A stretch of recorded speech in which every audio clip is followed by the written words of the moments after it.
সুপ্রিয় শিক্ষার্থীরা, প্রত্যাশা করি তোমরা সবাই মঙ্গল আছো, সুন্দর আছো। তোমাদের সাথে অনলাইন ক্লাস নিয়ে আজকের আলোচনায় আমি মোহাম্মদ মোবারক হোসেন সোহেল, প্রভাষক, বাংলা বিভাগ। প্রিয় শিক্ষার্থীরা, আমাদের সিলেবাস অনুযায়ী আমরা বেশ কিছু অংশ শেষ করেছি। এর মধ্যে আজকে আমরা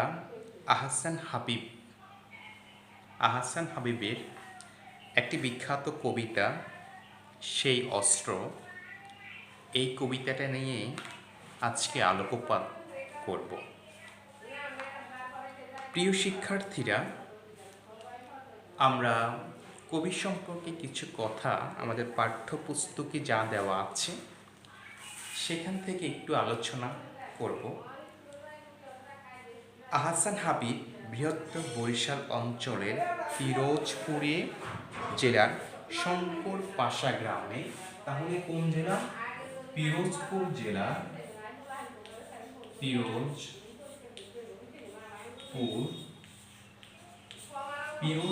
জেলার শঙ্কর পাশা গ্রামে 1970 খ্রিস্টাব্দে 2রা জানুয়ারি জন্মগ্রহণ করেন। তার পিতার নাম হামিজউদ্দিন হাওলাদার এবং মাতার নাম জমিলা খাতুন। স্কুল জীবনে তাঁর কবিতা লেখার হাতে খড়ি। বরিশালের ব্রজমোহন কলেজে অধ্যয়নরত অবস্থায় কবিকে কলেজ ছেড়ে ভাগ্যান্বেষণে কলকাতায় চলে আসতে হয়। পত্রিকা, রেডিও, প্রকাশনা সংস্থা প্রভৃতি পেশার সঙ্গে যুক্ত হলেও আহসান হাবিব শেষ পর্যন্ত সাংবাদিকতা, বিশেষ করে পত্রিকার সাহিত্য সম্পাদক হিসাবে জীবিকা অর্জনের পথ বেছে নেন। 1950-এর দিকে তিনি কলকাতা ছেড়ে ঢাকায় আসেন। বেশ কয়েকটি পত্রিকায় কাজ করবার পরে 1964 খ্রিস্টাব্দে তিনি যোগ দেন দৈনিক বাংলা, যার আগে নাম ছিল দৈনিক পাকিস্তান, পত্রিকার সাহিত্য সম্পাদনা হিসাবে। আমৃত্যু এই পত্রিকার সঙ্গে তিনি যুক্ত ছিলেন। তিনি 1961 খ্রিস্টাব্দে বাংলা একাডেমি পুরস্কার এবং 1978 খ্রিস্টাব্দে 21 পদকে ভূষিত হন। স্বল্পভাষী, আত্মমগ্ন, স্পষ্টবাদী এই কবি ছিলেন মূলত মানবদরদী শিল্পী। দেশ ও জনতার প্রতি ছিল তাঁর গভীর সংবেদনশীলতা। ব্যক্তিগত অনুভূতি, অভিজ্ঞতা, যুক্তি বিচারের আলোকে এক সুগভীর জীবন ঘনিষ্ঠ আশাবাদী চেতনা তাঁর কবি প্রতিভার মূল সুর। কবি আহসান হাবিবের উল্লেখযোগ্য কাব্যগ্রন্থগুলো হল রাত্রি শেষ, ছায়াহরিণ, সারা দুপুর, মেঘ বলে চৈত্রে যাব, দুহাতে দুই আদিম পাথর, বিদীর্ণ দর্পণে মুখ প্রভৃতি। এছাড়া উপন্যাস ও শিশু সাহিত্য তাঁর বিশেষ আগ্রহ ছিল। এই মহান কবি, এই সংবেদনশীল কবি 1985 খ্রিস্টাব্দে 10 জুলাই মৃত্যুবরণ করেন। তাহলে তার বিখ্যাত কাব্যগ্রন্থ হয়েছে কি? ছায়াহরিণ, রাত্রি শেষ, সারা দুপুর, মেঘ বলে চৈত্রে যাব, দুই হাতে দুই আদিম পাথর, বিদীর্ণ দর্পণে মুখ, এগুলি হচ্ছে তার বিখ্যাত কাব্যগ্রন্থ। তিনি 1985 সালে মৃত্যুবরণ করেছিলেন। 1917 সালে তিনি বরিশালের বৃহত্তর বরিশাল যে বিভাগের পিরোজপুর জেলায় শঙ্কর পাশা গ্রামে তিনি জন্মগ্রহণ করেছিলেন। আমরা যখন কোনো কবিতা, গল্প, ছোট গল্প, উপন্যাস কিংবা কাব্যগ্রন্থ নিয়ে কথা বলি, আমরা শুরুতে যে লেখক যিনি লিখেছেন তার সম্পর্কে আমরা কিছু ইনফরমেশন জানি। এই জন্য যে যখন আমরা সৃজনশীল প্রশ্নের উত্তর করতে যাব সেক্ষেত্রে কবি সম্পর্কে জানা অর্থগুলি আমাদের আছে, সেটা অনেকটাই আমাদের সহায়ক হিসাবে কাজ করে। প্রিয় শিক্ষার্থীরা, এই যে সেই অস্ত্র কবিতাটিতে বেশ কিছু ছত্র আছে যেগুলি কবি অন্য কোনো অর্থ প্রকাশ করতে চেয়েছেন। তার মধ্যে কয়েকটি উল্লেখযোগ্য হল অমোঘ। অমোঘ শব্দের অর্থ হচ্ছে সার্থক, অব্যর্থ, যাকে কখনো ব্যর্থতার পর্যবসিত করা যাবে না। যে অস্ত্র উত্তোলিত হলে পৃথিবীর যাবতীয় অস্ত্র হবে আনত। এই চরণ দ্বারা কি বোঝাতে চেয়েছে? কবি ভালোবাসা আর শান্তির অস্ত্র দিয়ে সকল মারণাস্ত্রকে পরাভূত করবার আকাঙ্ক্ষা ব্যক্ত করেন।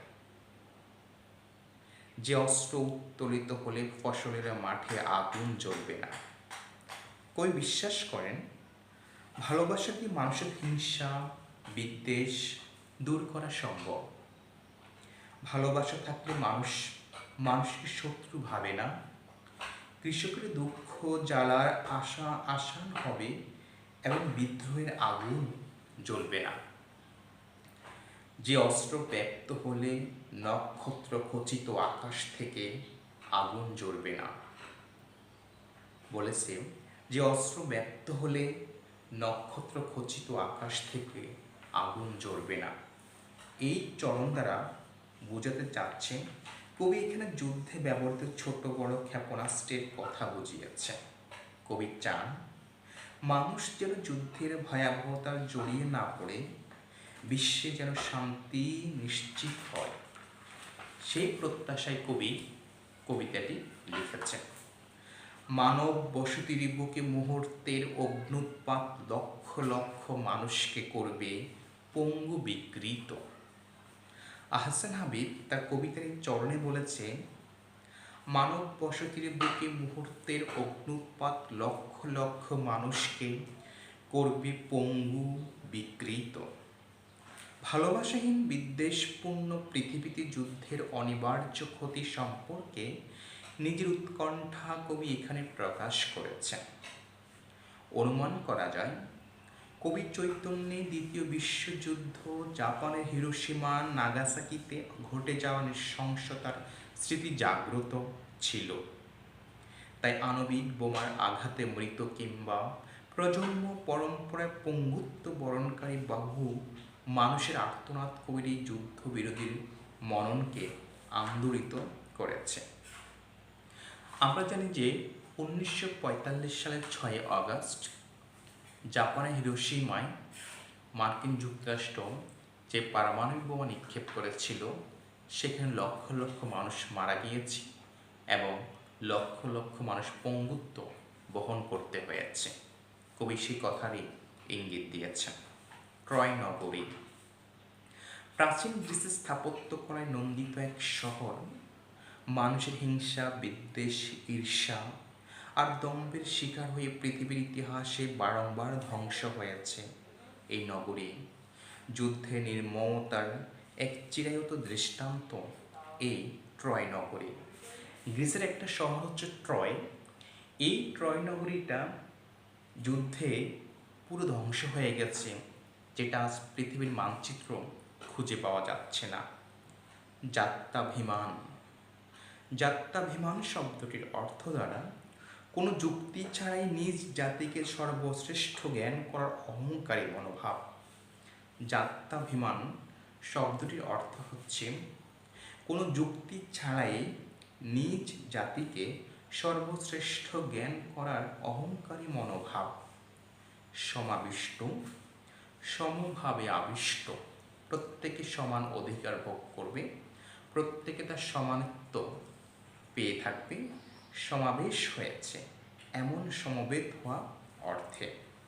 প্রিয় শিক্ষার্থীরা, পাঠ্যপুস্তকে যে লাইনগুলি আছে সেগুলোর আলোকে আমি সামান্য আলোচনা করেছি, বাট পাঠ পরিচিতিটা কি বলে? সেই অস্ত্র কবিতাটি আহসান হাবীবের বিদীর্ণ দর্পণে মুখ, বিদীর্ণ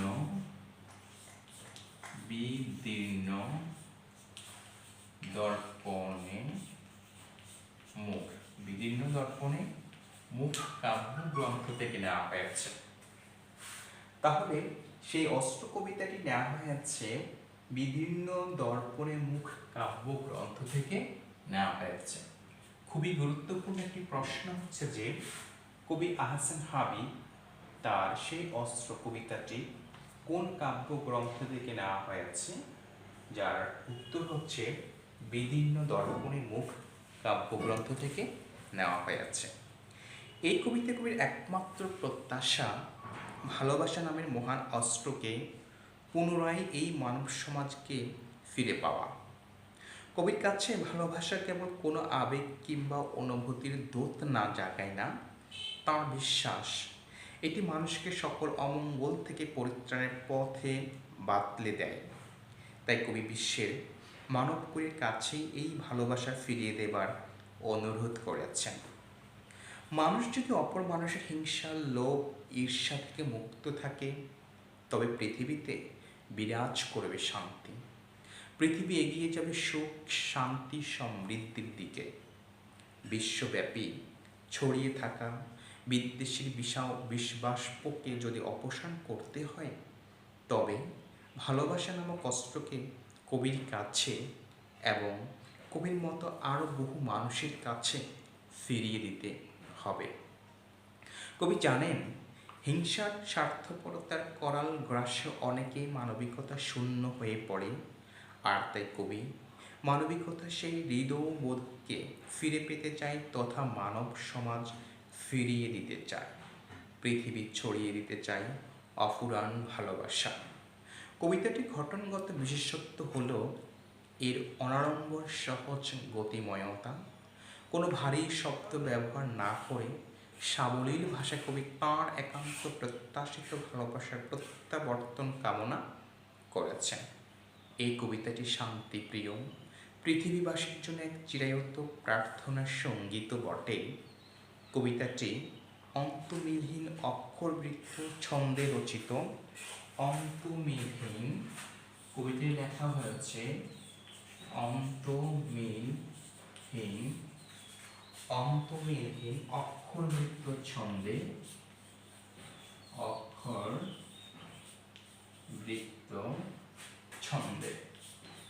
অক্ষরবৃত্ত ছন্দে লেখা হয়েছে। প্রিয় শিক্ষার্থীরা, যদি জানতে চাওয়া হয় যে সেই অস্ত্র কবিতাটি কোন ছন্দে লিখিত হয়েছে, তাহলে বলা হয়ে থাকে যে অন্তমিলহীন অক্ষরবৃত্ত ছন্দে কবিতাটি লেখা হয়েছে। এখন আমরা কবিতাতে গিয়ে দেখি কি বলতে চাচ্ছে কবি। আমাকে সেই অস্ত্র ফিরিয়ে দাও, সভ্যতার সেই প্রতিশ্রুতি, সে অনন্য অস্ত্র আমাকে ফিরিয়ে দাও। কবি আহ্বান করেছেন আমাকে সেই অস্ত্র।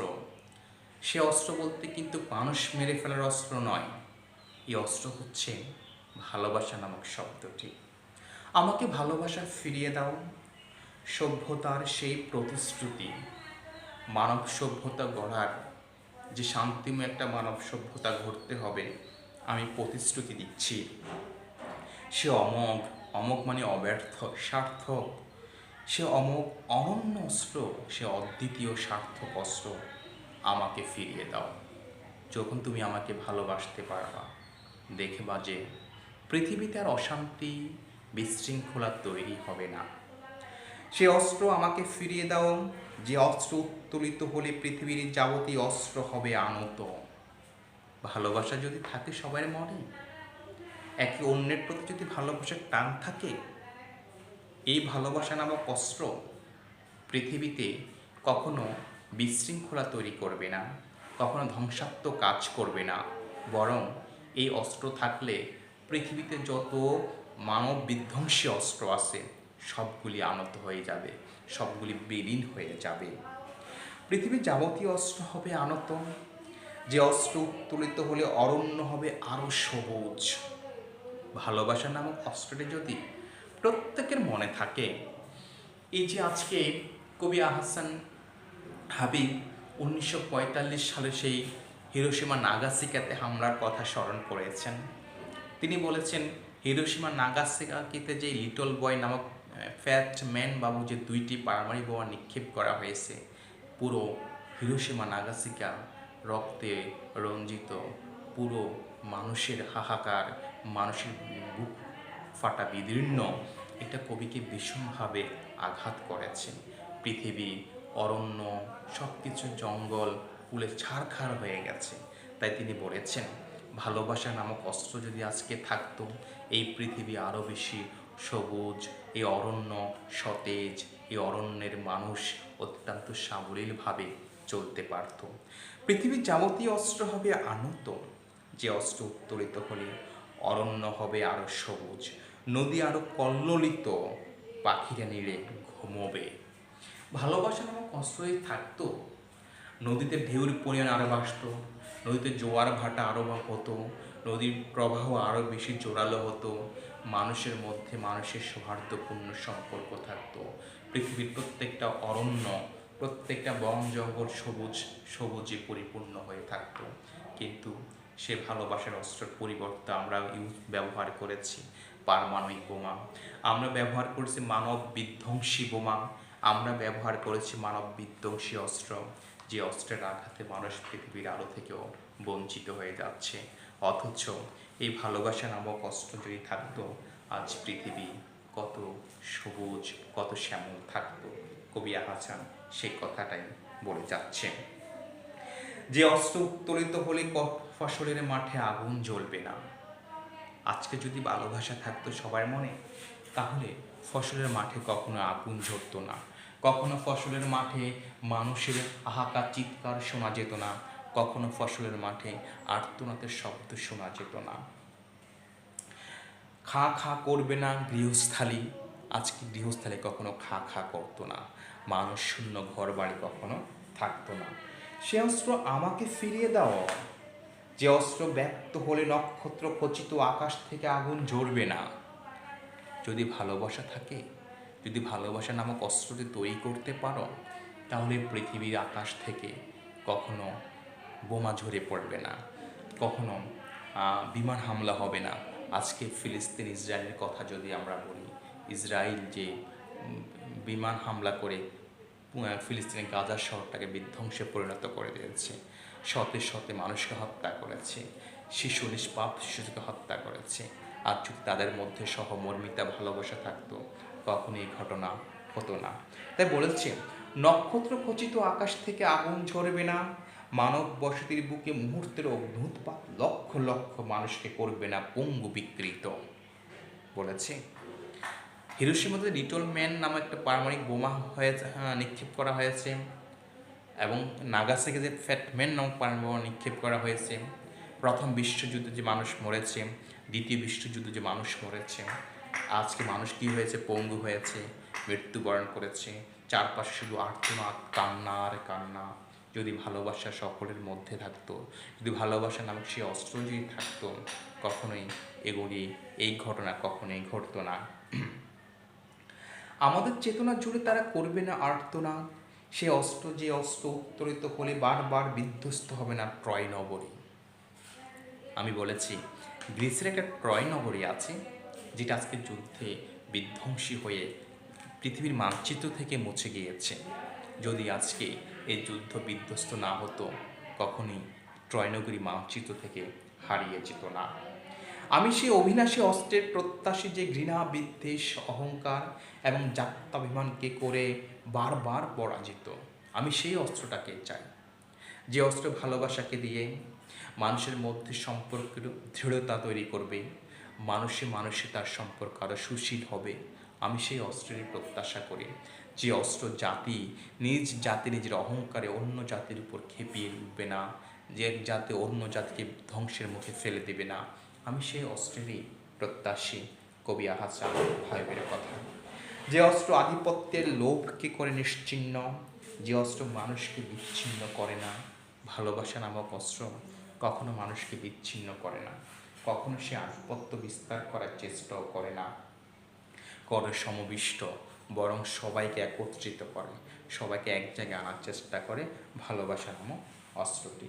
সে অমোঘ অস্ত্র ভালোবাসা পৃথিবীতে ব্যক্ত করো, সে অস্ত্রটাই পৃথিবীতে ব্যক্ত করো, পৃথিবীতে ছড়িয়ে ছিটিয়ে দাও। দেখবা যার কখনোই সে পৃথিবী ধ্বংসাত্মক পৃথিবী হবে না। সেই পৃথিবীতে আর কখনোই ঘটবে না প্রথম বিশ্বযুদ্ধের মতো বিধ্বংসী ঘটনা। সেই পৃথিবীতে কখনোই ঘটবে না আর দ্বিতীয় বিশ্বযুদ্ধের মতো বিধ্বংসী ঘটনা। মানুষ আর পঙ্গুত্বের শিকার হবে না। মানুষ তার পৃথিবীর আলো ছেড়েও অনাকাঙ্ক্ষিতভাবে চলেও যাবে না। তাই কবি আহসান হাবীবের প্রত্যাশা আমাদের প্রত্যেকের মনে, প্রত্যেকের মন মানসিকতায় একে অন্যের প্রতি সৌহার্দ্যপূর্ণ ভালোবাসা, সহানুভূতির জায়গা যদি তৈরি করতে পারা যায়, তাহলে সেখানে আর কখনোই বিধ্বংসী কাজ হবে না। অরণ্যে কখনো আগুন জ্বলবে না। আকাশ থেকে কখনো নক্ষত্র খচিত বোমা নিক্ষেপ করবে না। কখনো ইসরায়েল ফিলিস্তিনের উপরে এভাবে বিমান হামলা করতো না, কিংবা মানুষকে মেরে তারা নৃত্য করতো না, আনন্দ উল্লাস করতো না। আজ আমাদের মধ্যে ভালোবাসা নামক অস্ত্রটি নেই বিধায় আমরা পারমাণবিক অস্ত্রে সজ্জিত হয়ে একে অন্যকে ধ্বংসের করে দিচ্ছি। প্রিয় শিক্ষার্থীরা, আহসান হাবীবের মতো আমরা সবাই প্রত্যাশা করব আমাদের মধ্যে যেন ভালোবাসা তৈরি হোক একে অন্যের প্রতি। আমরা যদি হিংসা, বিদ্বেষ, প্রতিহিংসা এসবকে এড়িয়ে চলতে পারি, আমরা যেন সমাজ বিনির্মাণের হাতিয়ার হতে পারি, এই প্রত্যাশায় আজকে তোমাদের মাঝে অনলাইন ক্লাস এখানেই সমাপ্ত হলো। আল্লাহ হাফেজ।